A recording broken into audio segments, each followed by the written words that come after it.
Ħansaqsikom mistoqsija. Kif tħares lejn il-bniedem lejn innifsek u lejn il-bqija tal-umanità? L-umanità hija bażikament tajba imma tiżbalja? Jew hija bażikament ħażina imma tagħmel xi jemil tajjeb? Meta David fuqet mis-san tiegħu jgħid ittawwa lil mulej mis-sema fuq li il-bnedmin biex jara jekk hemmx minnu għaqli u jfittex il-Alla. X'taħsbu li kienet it-tweġiba? Alla qed josserva fl-omnisċjenza tiegħu u jaf x'tip ta' ħleq aħna preżentament. It-tweġiba xokkanti hija din, il-koll twarbu. Il-koll flimkien saru faħxijin. M'hemm ħadd li għamel it-tajjeb, le lanqas biss wieħed. L-universalità tad-dnub. Pawlu jikkwota propjament dal-passaġġ fil-ktib tar-Rumani sabiex jikkonvinċina li għalkemm għaddew mijiet ta' snin minn żmien David, Pawlu jara l-istess sitwazzjoni u allura llum naħseb nkunu qegħdin nagħmlu evalwazzjoni tajba jekk ngħidu isma' bħalma kien fi żmien David, fi żmien Pawlu għadu fi żmien tal-lum, il-bniedem bażikament u essenzjalment huwa korrott, huwa mħassar, huwa mitneb. Ovvjament, naħseb tistgħu timmaġinaw illi mhuwiex ġej messaġġ pjaċevoli. Mhux ġej xi messaġġ illi ineffaħna u jurina fl-aħjar il-wien tagħna. Pjuttost se nagħmlu studju bejnietna fuq il-qagħda tagħna apparti mill-grazzja t'Alla. Il-qagħda tagħna mingħajr ma aħna imsieħba ma ibnu Ġesu Kristu. Alla kif jarana. Fuq fom sidna Ġesu Kristu infatti għandna evalwazzjoni korretta u fil-qosor meta f'nofs diskors tiegħu jgħid intom li qegħdin tisimgħuni. Jekk xi ħadd jekk xi iben minnkom minn tagħkom jitlobkom il-ħobs ta' tuħġebla, jew jekk jitlobkom xi ħaġa ta' ġita li tagħtuh xi ħaġa l-kuntraw le. Allhom jekk intom li intom ħżiena tafu tagħtu għod jittajba lil uliedkom. Kemm aktar missierkom jagħti għod jittajba dak li jitolbuh. Mela, f'nofs id-diskors tiegħu qed jiżvela qed jurina in-natura tagħna. U f'kelma waħda jgħid li aħna ponejrojs. Aħna ħżiena. Il-kelma preċiża meta Ġesu jagħmel ħajdu hekk dijanjosi, jagħmel evalwazzjoni x'aħna u maħniex quddiem Alla, jaqbel ma' David filli jgħid li aħna nies ħżiena li nafu nagħtu għotjiet tajba għall-inqas il dawk li huma l-eqreb tagħna li huma l-eżiż tagħna. Fid-dinja ċkejkna tagħna, għandna l-familja tagħna ma' dawk u forsi ma' xi oħrajn nafu nkunu twajba filli nagħmluhom pjaċiri u ngħinuhom, però bażikament u essenzjalment Ġesu jgħid li aħna ħżiena. U din il-qagħda ilha mill-qedem, mill-libad żminijiet minn qabel ma bdiet tinkitab l-istorja, minn qabel ma bdiet tinkitab l-iskrittura imqazza nfisha. Meta Alla ra u ħares lil bnedmin ra li l-ħażen tal-bniedem kien kbir fuq l-art. U kull xewqa tal-ħsibiet ta' qalbu kienet dejjem ħażen biss. Dana fi żmien qabel ma Alla bagħat id-dilluvju li għarraq lill-umanità kollha ħlift minn persuni. L-istorja ta' fuqha Noe u l-arka li bena. Alla eret il-bniedem minn fuq wiċċ l-art minħabba l-fatt li Alla ra l-bniedem ħażin, il-ħażin tiegħu kien kbir u kull xewqa aħna naħsbu xewqa tajba u xewqa ħżiena. La, kull xewqa tal-ħsibijiet ta' qalbu ġifieri fil-vera font u l-identità vera tiegħu quddiem Alla kienet dejjem ħażen biss. Mhux taħlita ta' tajjeb u ħażin. Alla li jara u li jara fl-intenzjoni tal-qalb jimmarkana bħala edewa tiegħu u bħala nies mixħutin biex nagħmlu l-ħażen. Mhux minn dejjem kien hekk però. Mhux minn dejjem kien hekk. Fil-bidu Alla ħalaq il-bniedem tajjeb. Ħalaq il-bniedem ġust u li jieħu pjaċir bil-liġi tiegħu, ħalaq il-bniedem għaref u ħalaq il-bniedem li għandu l-għarfien tal-Alla. Infatti l-Bibja tgħidilna li fil-bidunet Alla kien jissieħeb mal-bniedem u jimxi miegħu għarwieħ tan-nar, kien hemm xirka, kien hemm ħbiberija bejn il-ħalli u l-lejqa. U Adam u Martu kienu maxqin b'dak li jagħmilhom.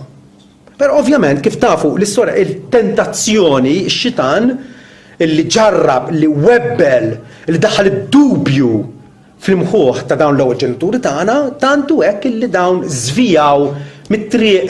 Meta Alla qalilhom sempliċement mis-siġra tan-nofs tiklux, Eva rat illi l-frott tagħha kien ta' min jixtiequ biex wieħed isir għaref, ħadet mill-frott tagħha kielet u tat ukoll il-żewġa li kien magħha u kiel. Dawn il-żewġ bnedmin li Alla ħalaq oriġinarjament mit-trab tal-art. Vilment u apposta u għax riedu kielu u allura ħaduha direttament kontra l-kman tal-Alla u għajnejhom fetħu tnejn u ntebħu indunaw li kienu għarwenin. U ħietu l-weraq tat-tin u għamlu frada għalihom u fushom. L-ewwel reazzjoni tal-bniedem appena żvija minn Alla kienet waħda. Jaħrab minnu. Jaħrab ma setax jissapporti aktar dusija tal-Alla. Jaħrab minnu. Alla fittex il-bniedem, sejjaħ l-Adamu għallu fejn int? U wieġeb smajt leħnek fil-ġnien u bżajt. Innu taw il-bniedem midneb x'jibda jagħmel, jibda jaħrab, jibda jibża, għax kont għarwien għandu l-kissens taħtija wkoll u jiena ħbejt. U għallu min qallek li inti għarwien u illa kilt mis-siġra? Il-problemi li għandna llum kollha jirriflettu fuq il-fatt wieħed li aħna imwielda mid-dinbin. U għaraw kem ta' bilħaq Adam u Eva meta Alla għallu min għallek li inti għarwina u għallek mis-siġra u r-raġel wieġeb u għallu l-mara li tajtni biex tkun miegħi tatni mis-siġra u jinkilt. Qed iwikki r-responsa, qed iwikki l-ħtija fuq martu. Mhux qed jaffaċċja m'għadux jara r-realtà kif inhi. M'għadux jara l-verità kif inhi u illi hu kiel għax ried u vilment. Qed iwaħħal f'persuna oħra u ma jridx jara lilu nnifsu kif ta' bilħaq. U l-mara għamlet l-istess. Il-mara qalet il-serb għarraq bija u jiena kilt. U allura forsi llum nifhmuha narawha diffiċli u forsi esaġerata meta Alla jittawwal fuq li til-bnedmin u jara li ħadd mu tajjeb. Le lanqas wieħed. Alla ħlaq il-bniedem tajjeb. Alla ħalqu kif qed ngħidu qaddis, però kif jgħid kif josserva tajjeb Salamun fil-ktib tiegħu jgħid ara dan biss sibt fost ħafna investigazzjonijiet li huwa għamel matul ħajtu dan biss jiena skoprejt li Alla ħalaq lill-bniedem dritt. Alla ħalaq il-bniedem dritt. U fatti l-evalwazzjoni ta' Alla wara li ħalaq kollox, inkluż il-bniedem qal illi ra kull ma għamel u wara kollox kien tajjeb wisq. Alla ħalaq il-bniedem dritt iżda l-bnedmin ifittxu ħafna tawwiġġ. Il-bnedmin ifittxu ħafna tawwiġġ konsegwenza ta' dik il-waqa primordjal, dik il-waqa primittiva fl-ibad żminijiet fiż-żernieq tal-umanità meta fuq wiċċ l-art kien biss żewġ bnedmin raġel u mara li Alla ħalaqhom direttament nefaħ f'nifsihom minn nifs tal-ħajja saru bnedmin ħajjin li minnhom ħriġna aħna l-koll. Nafu d-discendenza tagħna tul ħafna ġenerazzjonijiet lura għal dawn in-nies illi rribellaw kontra Alla u preferew illi jemnu l-gidba tax-xitan aktarx milli jżommu sħiħ mal-verità t'Alla u allura li komplu f'xirka miegħu. Appena l-bniedem dineb, il-bniedem ma baqax qaddis, anzi sar inġust, il-bniedem ma baqax għaref, anzi sar ignorant, iblaħ u miġnun spiritualment, kif ħanaraw aktar quddiem, il-bniedem tilef lotjiet eċċellenti li Alla żejnu bihom fil-bidu. Jekk kellu xirka Alla, issa dbiet minn Alla keċċieħ il-barra mill-ġnien, il-ġudizzju ġust Alla fuq il-bniedem midneb. Jekk qabel kien jara r-realtà kif inhi, u ċoħe ħares madwar u jara l-emejjel Alla fil-varjetà u l-erf kollu tiegħu, fl-annimali li Alla ħalaq. U li hu nnifsu l-bniedem kien il-viċi reġġent u ċoħe li Alla ħatru biex jigverna fuq il-ħolqien tiegħu fisem Alla, issa tilef dik ir-realtà kollha. Il-bniedem irid jagħmel lilu nnifsu Alla. Ix-xitan hekk bellaħ kielu. Ma jridkomx tieklu mis-siġra tan-nofs għax issiru Allat bħalu. Tarfu il-ħażin mit-tajjeb. U iva f'ċertu punt, sa ċertu punt, sirna bħal Alla jaf x'inhu it-tajjeb u jagħmlu dejjem, jaf x'inhu l-ħażin u ma jagħmlu qatt. Aħna wkoll nafu x'inhu t-tajjeb u ma nagħmluhx. Nafu x'inhu l-ħażin u nibrillaw fih. U dik hija s-sitwazzjoni issa li aħna ninsabu imwikkija biha. Il-ħtija id-dnub ta' Adam huwa meqjus bħala d-dnub tagħna. Jekk inti lest illi tipprotesta kontra din id-dikjarazzjoni biblika, illi dak li għamel Adam bħala rappreżentant tagħna, bħala r-ras tal-umanità, Adam għamlu fisimna. La darba Adam dineb aħna waqajna fih, dnibna fih. Mhux għax konna hemmhekk fil-ġnien, imma l-att ta' Adam għamlu bħala rappreżentant tagħna. U allura jekk Adam għama bid-dnub, aħna llum omja fid-dnub u għandna bżonn il-dawl ta' Alla. Jekk Adam miet u Alla qallu dakinhar stess illi inti ma tobdix, ċertament tmut. U Adam miet mhux fiżikament baqa' jgħix għal 930 sena,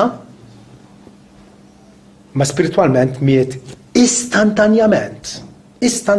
Ma li Alla feċċu Adam inħeba, beża minn Alla, maqtuħ mix-xirka ta' Alla, mifrut minn Alla. Alla li huwa l-barka u s-sosten u l-eżistenza kollha tagħna, aħna infridna minnu. Iva, mal-waqa ta' Adam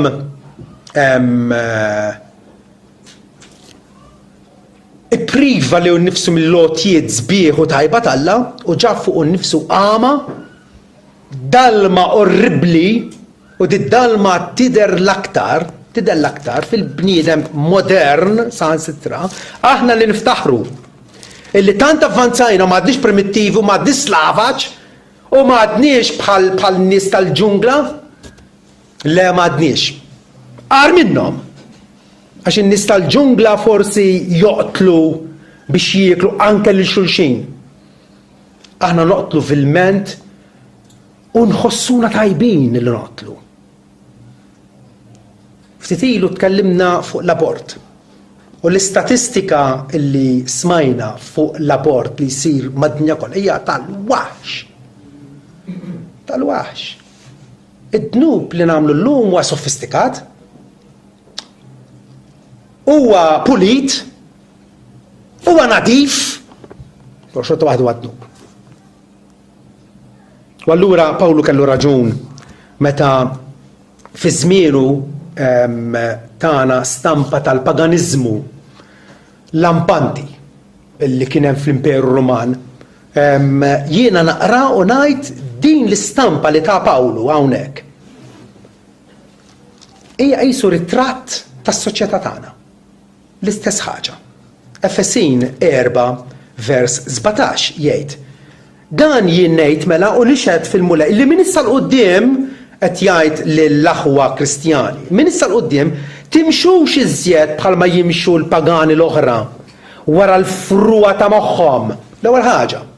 L-ewwel ħaġa li jsib ħażin fis-soċjetà ta' żmienu Pawlu kienet il-fruwa tal-bniedem. Il-bniedem li jfittex iċ-ċuċati, jieda fiċ-ċuċati, jieda fil-ħmerijiet, jiffissa fuq affarijiet li m'għandhom ebda importanza u l-affarijiet importanti.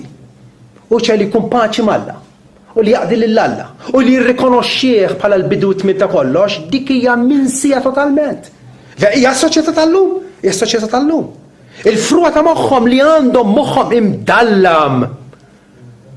Tantu mdallam il-moħħ tal-bniedem milli tajjeb isejjaħlu ħażin ħafna drabi u l-ħażin isejjaħlu tajjeb. L-abort, l-eutanasja, ħafna inġustizzi li jsiru jar kif jiddefendihom. Huma mbedin mill-ħajja tal-Alla. Issaqsi lil min saqsi bar, x'interess hemm falla, x'interess hemm, kemm qiegħed bil-ħaq ifittxu lill-Alla l-bniedem? Huma mbedin, mhux ma ħejġ huma qrib, forsi għadhom ma waslux huma qrib u fadilhom dik id-daqsxejn ta' imbottatura biex jaslu huma mbedin mill-ħajja tal-Alla. Minħabba l-injoranza li qiegħda fihom u l-ebbusija ta' qalbhom u billi ma jħossux.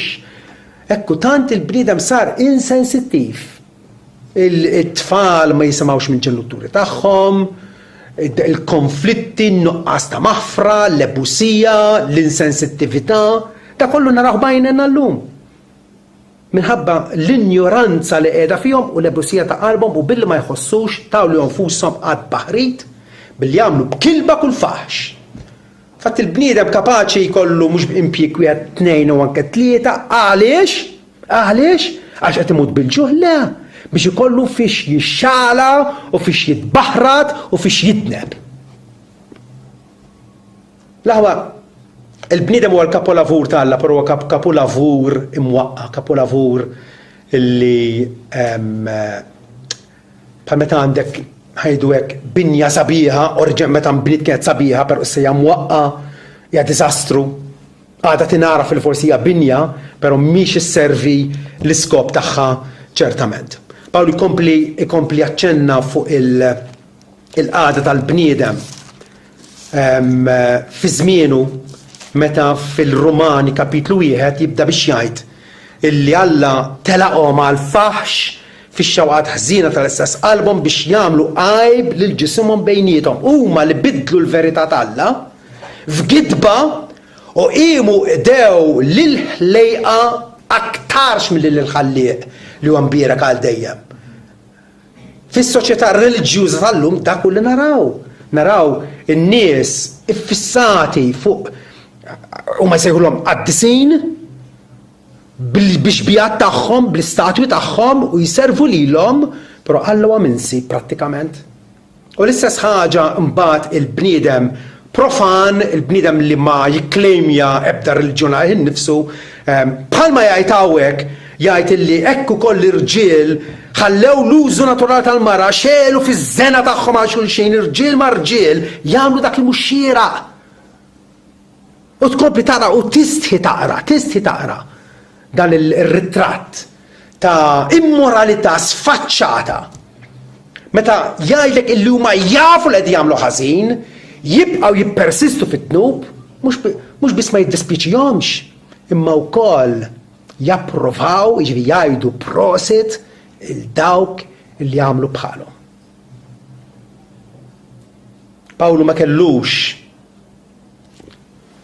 bħal Sidna Ġesu Kristu, Pawlu ma kellux fema għolja tal-umanità. Mhux bħalma nisimgħu llum minn ċertu predikaturi.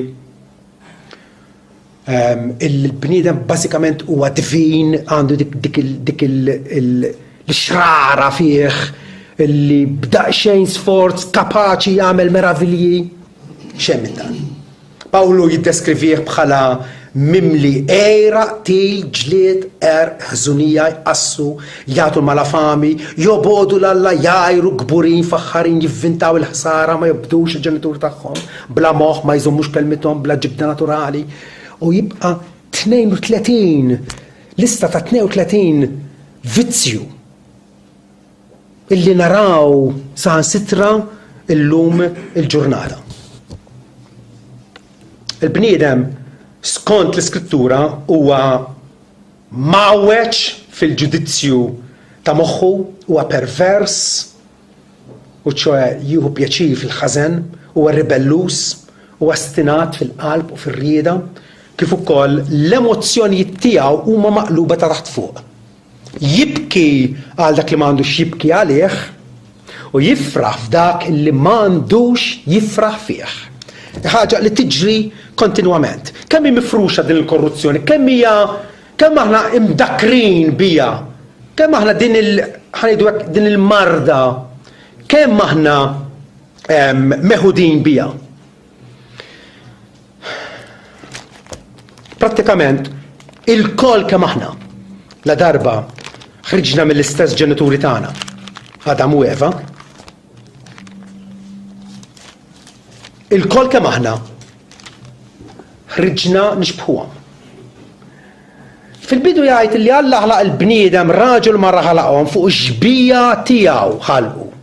Fuq ix-xbija tiegħu ħalqu. Però wara li Adam waqa' fit-tnub, f'kapitlu 5 vers 3 imbagħad jgħidilna illi meta Adam għex 130 sena wiled iben bix-xbija tiegħu u sura tiegħu.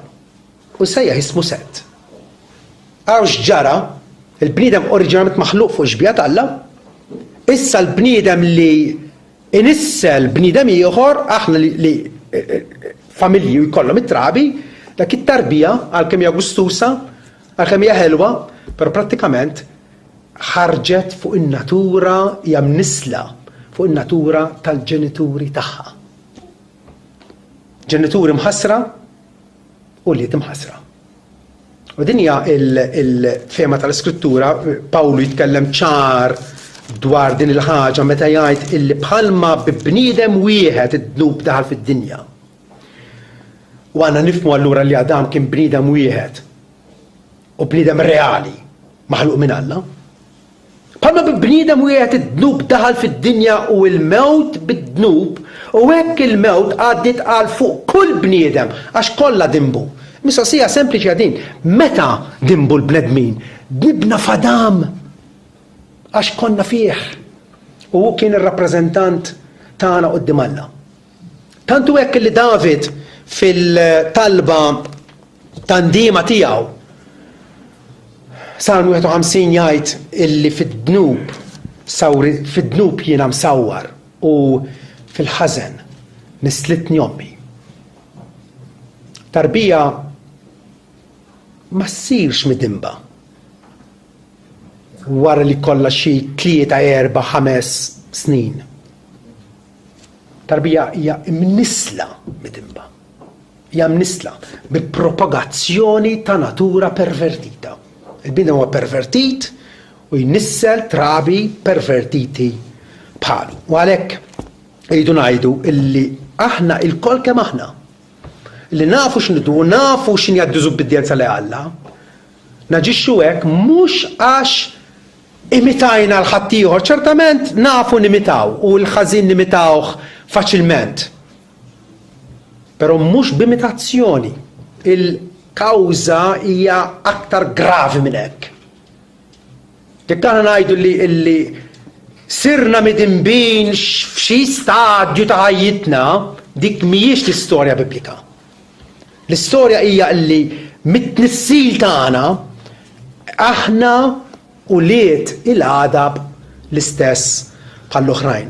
Pawlu infatti fil-silta li ratilna Mirjam dalodu, Rumani 3 vers 29, Pawlu qiegħed jagħti evidenza waħda wara l-oħra se jkun mal-għajnejn, il-widnejn, ix-xoftejn, il-ħal, l-idejn, is-saqajn, kollha nużawhom għas-servizz tad-dnub. U jispiċċa biex jgħid illi issa nafu li kull ħaġa li tgħid il-liġi tgħidha lil dawk li ma taħt il-liġi biex jingħalaq kull fomm. U d-dinja kollha issir ħatja quddiem Alla.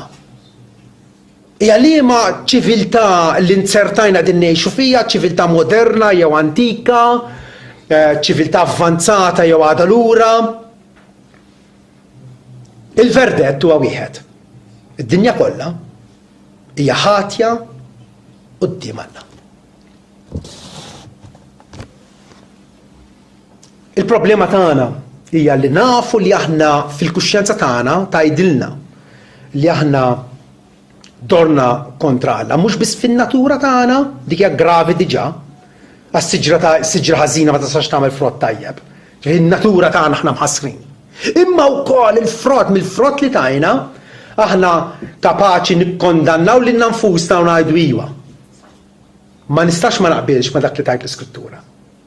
Il għaliex naf kemm bil-sieni, b'emili u bil-ħsibijiet tiegħi offendejt il-Alla meta naf li l-liġa tiegħu hija tajba u xorta waħda għamilt fattija. U allura irridu nitkellmu wkoll dwar l-inabbiltà jew aħjar in-nuqqas ta' kapaċità illi bija mbagħtu il-kol kemm aħna.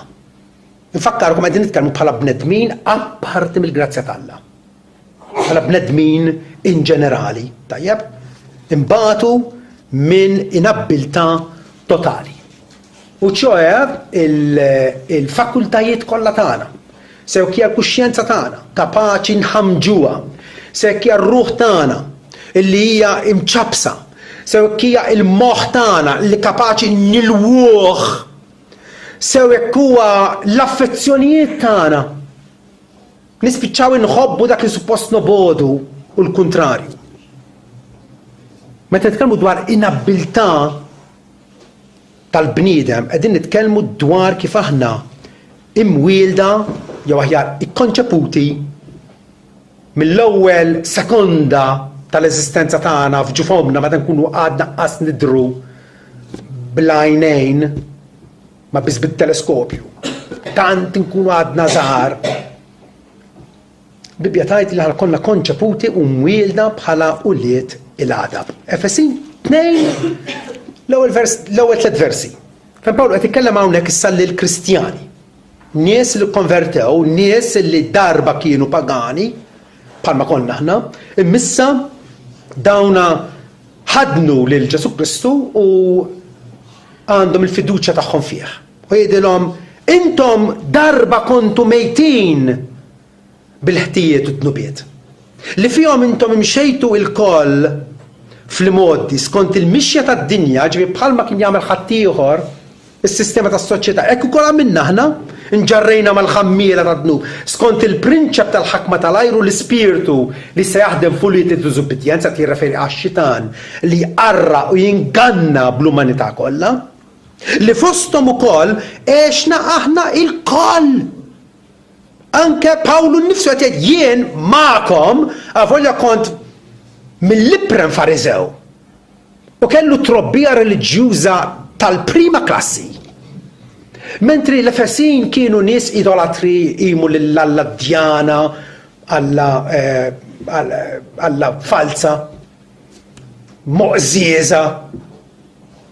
U Pawli jgħid intom u jien il-kol kemm aħna għexna fi żminijiet moddija fix-xewqat ħżiena ta' ġisimna, inwettqu x-xewqat tal-ġisem u tal-moħħ, u konna min natura u li tilgħadab l-istess bħall-oħrajn, l-istess bħal nies li għadhom mitlufa, għadhom il-bot minn Alla, għadhom mhumiex fil-patt miegħu bħalhom u daqshom hekk konna. It-tieni ħaġa meta nitkellmu dwar inabbiltà totali, rridu ngħidu li aħna maħniex kapaċi nagħmlu xi tajjeb salvifiku. Maħniex kapaċi nagħmlu xi ġid illi bih nersqu imqar bil-mod il-mod lejn Alla sabiex finalment nitħabbu miegħu. Maħniex kapaċi. Naf illi xi Kristjani llum il-ġurnata jitkellmu b'tal mod u manjera li Alla qed jagħti l-possibilità lil kulħadd ugwalment mingħajr ebda preferenzi u Alla jistenna li aħna inwieġbu għal din l-istedina tiegħu. Però mhux il-fatt bibliku da. Il-fatt bibliku huwa illi maħniex kapaċi u lanqas irridu illi nduru lejn it-tama li poġġa Alla qudiemna u ċoħe Sidna Ġesu Kristu. Ġesu darba tkellem ma' nies super reliġjużi li kienu jmorru fis-sinagoga kull nhar ta' Sebt, jistudjaw l-Iskrittura, jiftaħlu l-huma disċipli ta' Mosè. Kienu nies meta mqabbla mal-pagani kienu ovvjament fuq muskalluna wara minnhom, anke 2, 3, 4 wara minnhom. Kienu nies tajbin għalajnejn xulxin. U ġust għalilhom intom tistudjaw l-Iskrittura għax fiha taħsbu li għandkom il-ħajta dejjem. Hija l-Iskrittura li tagħti xhieda tiegħi. U frattant ma tridux tiġu għandi biex ikolkom il-ħajja. Dik hija l-innabbiltà totali. Meta r-rieda tagħna aħna ma rridux nirritornaw lejn Alla. Ma rridux, Ġesu qal lin-nies li huma twajba, li huma devoti. Mhux lil xi slavaċ li kienu fil-ġungla, xejn minn dan. Għalilhom intom ma tridux tiġu għandi biex ikolkom il-ħajja. Għaliex għax il-bniedem min natura issa huwa inklinat lejn il-ħażen. Għandu xeħta, għandu preferenza qawwija lejn il-ħażen u jitaxxa fil-ħażen. Ġiet dawl fid-dinja u l-bnedmin ħabbew id-dlam aktarx mid-dawl għax l-emejl tagħhom kienu ħżiena.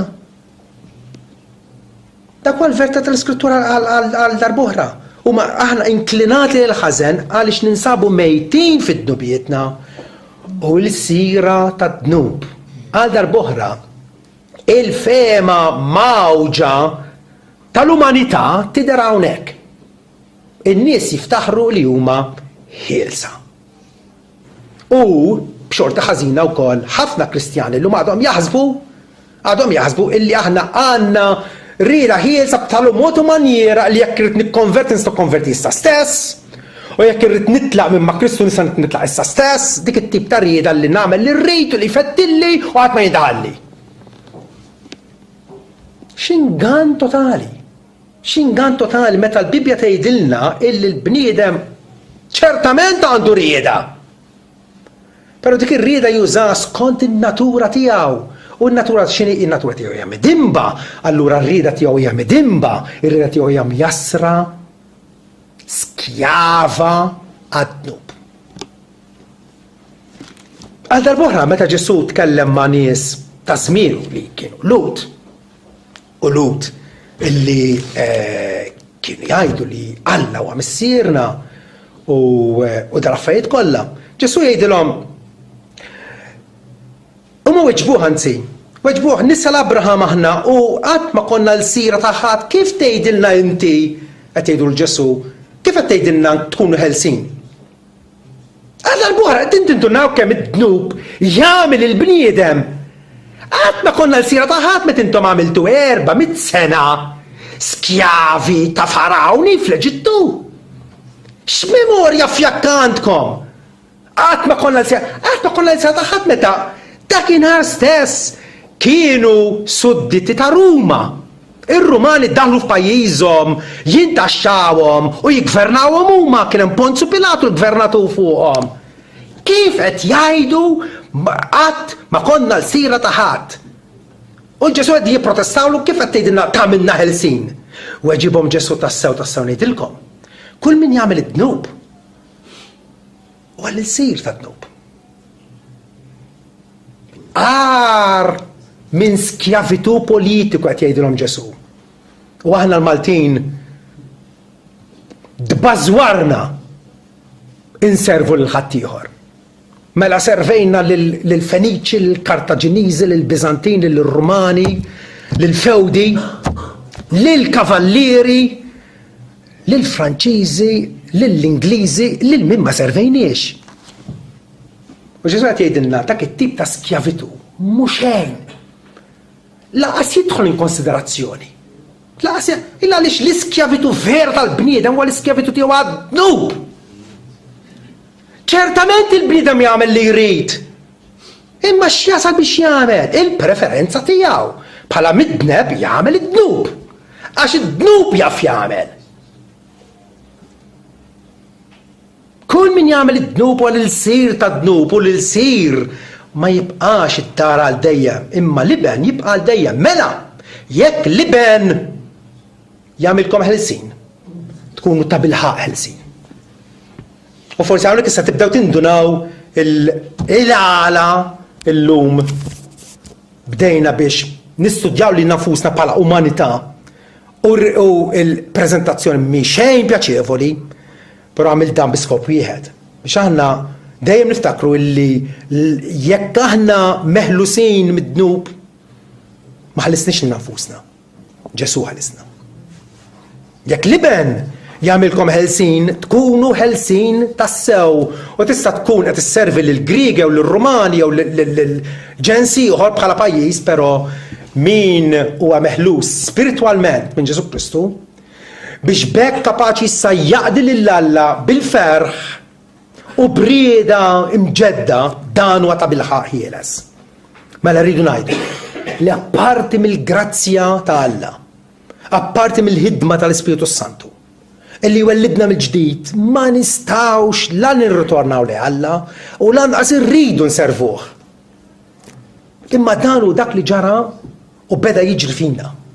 Jisew jandiema u ċoj illi jiena nirritorna li Alla oġbu bona volontà tiegħu għax ried illi jagħti l-indiema lil xuħud. Jagħti l-indiema. Pawlu lil Timotju qallu kun sieber, kun paċenzjuż ma dak li qed tipprova tfehmhom il-Vanġelu. Qabli Alla jagħtihom l-indiema biex jarfu l-verità u jeħlishom mix-xibka tax-xitan wara li jkunu għamlu r-rieda tiegħu.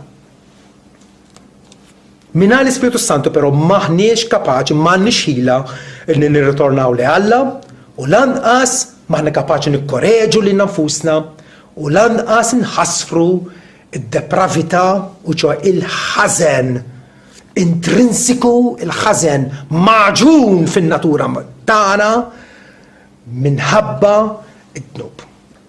Ġeremija hawnhekk kapaċi jgħinna ħafna filli jgħidilna il-bniedem x'tip ta' ħlejqgħu f'Ġeremija 13 vers 23 jgħidilna jista' l-Etjopjan l-iswed, wieħed iswed. Jista' l-Etjopjan ibiddel il-lewn jew il-kulur tal-ġilda tiegħu u ċa minn ġilda sewda jagħmilha ġilda bajda. Jew il-ljupard dik il-bima tal-ġungla kollha tbajja. Jista' l-ljupard inneħħi d-bajja tiegħu? It-tweġibija le u le. Ma jistawx. Dik hija fin-natura tagħhom. Etjopjan huwa iswed, minnu nnifsu huwa iswed. Il-ljupard għalhekk huwa l-ljupard u tafu li huwa mħabba d-bajja tiegħu. Jista' l-ljupard jibdel le, imbagħad intom ukoll tkunu tistgħu tagħmlu tajjeb intom li mdorrijin tagħmlu il-ħażen. Mhijiex id-deċiżjoni tiegħek illi bħalli kieku inti għandek il-destin tiegħek f'idejk. U li tagħmel it-tritint, meta tritint, fix it-tritint, minn ma jintħallek ħadd. U tiddeċidi int meta inti lil-sir tad-dnub. Għabek Ġeremija jgħid taqsek jew tistgħu tibdlu intom in-natura tagħkom intom li mdorrijin tagħmlu l-ħażin. Il-ħażin iżomna fil-morsa tiegħu. U jtu krem forza, potenza, enerġija barra minna nfusna biex ninħelsu minn dak li jasar. U għalhekk Ġesu meta ppreżenta ruħu bħala l-Messija u qara minn Iżajija 61 fis-sinagoga qalilhom dan li għadkom kif smajtu twettaq illum fil-widnejn tagħkom. Ralhom li jiena mibgħut biex niftaħ il-bibien tal-ħabs lill-mjassrin. L-mjassrin ġol-ħabs, il-ħabsin ġol-ħabs, mhumiex kapaċi jiftħu l-bieb. Imma jekk xi ħadd minn barra jiftħilhom il-bieb u joħroġhom barra, dawk isibu il-ħelsien tagħhom. L-aħħar ħaġa meta nikkonsidraw dal-wejjeġ, rridu nifhmu illi ma aħna kapaċi apparti l-ħidma tal-Ispiritu Santu illi niddisponu lil nfusna biex nikkoreġu lil nfusna. Weħidna ma tiġinix dik il-ħajra. Weħedna ma tiġiniex dik l-interess. Għana kultant ngħidu dak il-raġel ma qed jinteressa ruħu. Nirringrazzaw l-Alla. Għaliex nirringrazzaw l-Alla? Għaliex? Għaliex? Sempliċi. U Alla li qed ipoġġi l-interess f'qalbu. Jew dak il-bniedem ikkonverta. U ħajtgħammet. U jingħaqad mal-Knisja. Għaliex? Għax dan iddeċieda hekk? Spontanjament aħna nafu x'għandna nagħmlu. Irroddu ħajr lill-Alla. Vera? Għaliex il-bniedem waħdu ma jdux. Waħdu ma jdux. Alla jrid idawru. Il-bniedem responsabbli li jdur. Ġeremija 9 vers 5 jgħidilna illi araw il-qagħda tan-nies li kienu qed jiftaħlu mal-poplu tal-Alla Iżrael, qed jgħidilhom kull wieħed qarraq bajru u ħadd ma jgħid il-verità, ħarġu lsienhom biex jikdeb u jgħajru lilhom infushom jgħajju lilhom infushom jagħmlu l-ħażen. Jgħajju lilhom infushom, ġifieri tant m'għandhomx moħħ illi ħajinbidlu. Jgħajju lilhom infushom jagħmlu ħażen. Amartek qiegħda f'nofs il-qerq u minħabba l-qerq ma ridtux tafu biha. L-istess kliem li qal Ġesu, intom ma tridux tiġu għandi. Ma rridtux tafu bija jgħid il-mulej. Bibja tatina din l-istampa reali u vera dwarna nfusna biex tibda aħna nibdew nsiru konxi li jekk ma jkunx Alla jintervini fil-ħajja tagħna. Jekk ma jkunx Alla illi jindaħal u jwaqqafna mill-korsa tal-ġen.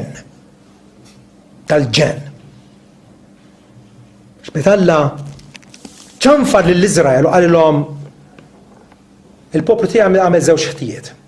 Qed nixlieħ b'żewġ akkużi. Telqu lill-Alla l-ħaj lajn tal-ilmaġieri u qegħdin ħaffru għal nufushom bjar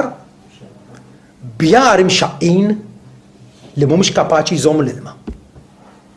U dik hija s-sitwazzjoni universali mad-dinja kollha f'kull pajjiż il-bniedem issibu reliġjuż x'qed jagħmel qed iħaffer bir kollu xquq u minnu qed jipprova jsib l-ilma.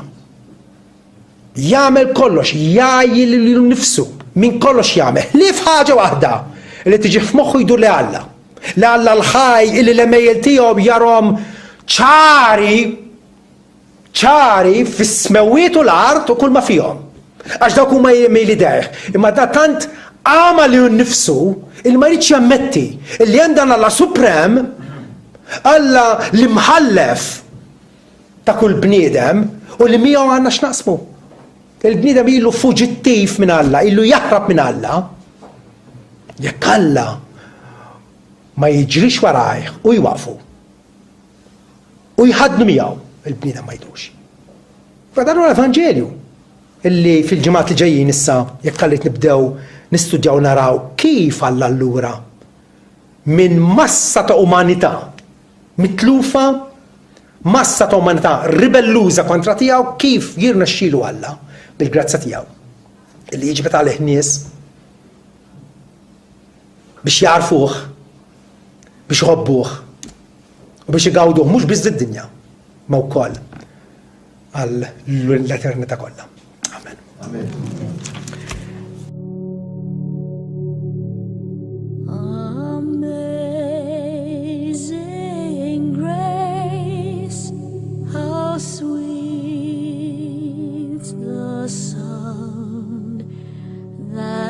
Saved a wretch like me.